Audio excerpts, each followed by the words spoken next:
Welcome, fellow bread enthusiasts, to another episode of Breaking Bread. I'm your host, Rachel Parker, and today we're taking a fascinating journey through time and across continents to dive into the world of bread legends and folklore. We'll explore stories from Swiss villages and ancient lands, delve into superstitions, and even touch on spirits guiding our very own baking journeys. So preheat those ovens and dust off your rolling pins. It's time to delve into the captivating stories that have risen alongside our beloved loaves. Let's start in a small, snow-covered village nestled in the Swiss Alps, back in 1816. The year without a summer left crops across Europe destroyed, diminishing hope and food supplies. But something miraculous occurred in this Swiss hamlet. Their final cups of flour mixed with melted snow resulted in a single massive loaf. And as this bread baked, things changed.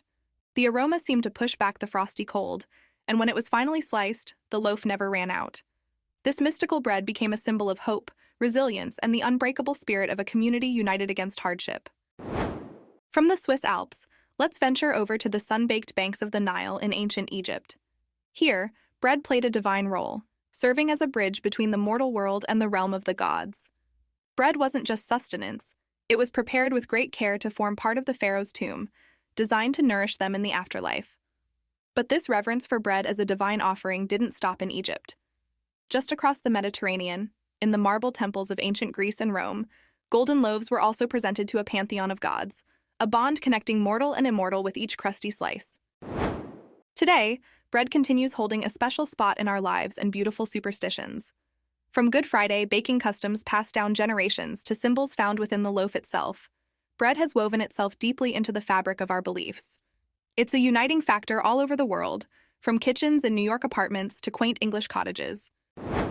Our final stop is in the Black Forest of Germany, where the Brotmutter, or bread mother, watches over every stage of bread making.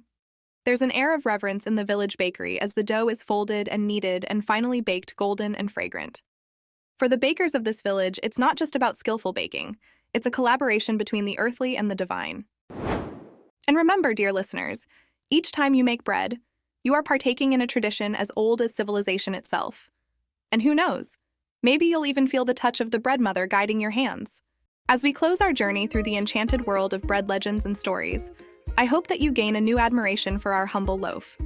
From miracle breads that saved villages to spirits guiding our baking, these tales serve as a reminder that bread is more than just food. It's history, it's culture, and maybe even a dash of magic. Until next time, keep your ovens hot, your dough rising, and your minds open to the wonderful world of bread. This is Rachel Parker, bidding adieu from Breaking Bread. And don't forget, if you want to dig deeper into today's stories, do check our show notes.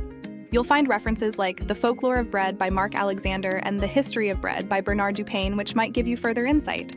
Happy reading, and as always, happy baking.